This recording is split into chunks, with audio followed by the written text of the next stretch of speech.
Ang pansamantalang paglaya ni dating Pangulong Rodrigo Duterte ay naging isang malaking usapin sa bansa. Ang balita ng kanyang pansamantalang kalayaan ay nagbigay ng iba't ibang reaksyon mula sa publiko, mga eksperto, at mga taga-suporta at kritiko ng kanyang administrasyon.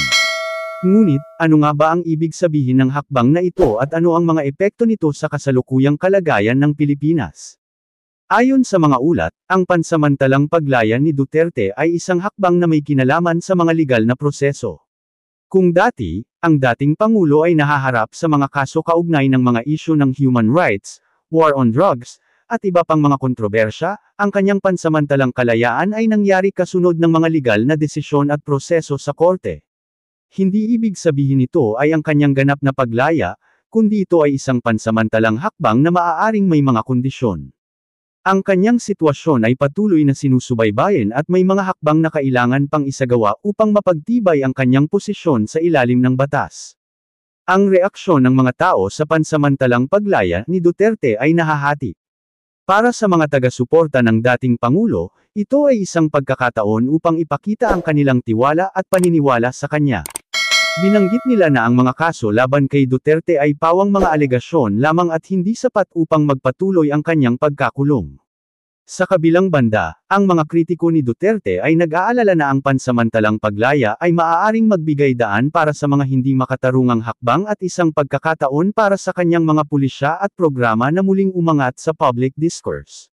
Ang mga kritiko ng kanyang war on drugs at iba pang mga kontrobersyal na hakbang ay naniniwala na may mga hindi pa naaksyonan na usapin na dapat ay mapagtuunan ng pansin bago ang kanyang ganap na kalayaan. Ang pansamantalang paglaya ni Duterte ay nagpapakita rin ng epekto ng kultura ng pampulitika sa Pilipinas. Ang mga hakbang na tulad nito ay nagpapakita ng makulay at masalimuot na kalagayan ng ating mga institusyon, na kung saan ang mga aksyon ng isang tao sa posisyon ng kapangyarihan ay may malalim na impluwensya sa mga susunod na hakbang sa bansa. Sa kabila ng mga usapin ng hustisya at karapatang pantao, ang paglaya ni Duterte ay nagsisilbing paalala na ang pampulitikang laban sa pagitan ng mga politiko at mamamayan ay may epekto sa mga legal na proseso sa bansa. Habang ang pansamantalang paglaya ni Duterte ay isang hakbang na pinaghahandaan at sinusubaybayan, marami pa ang hindi tiyak kung ano ang magiging epekto nito sa pangmatagalang plano ng bansa. Ang mga tanong tungkol sa kanyang mga kaso, pananagutan, at ang mga posibleng kinalabasan ng mga kasong kinakaharap niya ay patuloy na magiging bahagi ng pampulitikang diskurso. Sa kasalukuyan, ang pansamantalang kalayaan ni Duterte ay nagbibigay ng pagkakataon para magpatuloy ang mga legal na proseso.